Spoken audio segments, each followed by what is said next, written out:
Maraming Filipino pageant fans ang nagpahayag ng matinding frustration at pagod matapos na naman ang panibagong kontrobersyang iniugnay nila sa Miss Universe.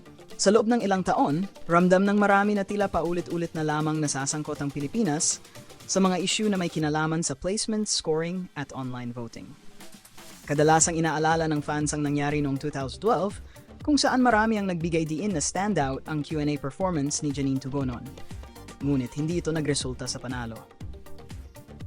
Noong 2023, muling uminit ang diskusyon nang kumalat ang mga komento at video clips na nagsasabing nagkaroon umano ng pagbabago sa top 5 ilang saglit matapos ang unang announcement. At ngayon, 2025, muling nabubuhay ang sigaw ng fans dahil sa People's Choice Voting na kinabibilangan ni Ahtisa Manalo. Ayon sa supporters, malinaw na nanguna si Ahtisa sa halos 2 million votes. Kaya naman, nagulat ang marami nang muling buksan ang botohan ng walang public explanation at biglang lumitaw na may ibang bansa na nangunguna sa loob lamang ng napakaikling panahon. Dahil sa sunod-sunod na pangyayaring ito, hindi maipagkakaila ang sentimiento ng Filipino pageant community. Naghahanap sila ng malinaw na transparency at fair handling.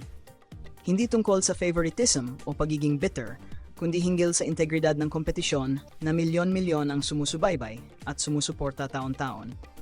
Para sa maraming Pilipino, isa lang naman ang panawagan. Isang Miss Universe na patas, malinaw at tapat sa lahat ng kandidata. At hanggang hindi nila ito nararamdaman, mananatiling malakas ang boses ng mga fans na humihiling ng accountability at maayos na proseso.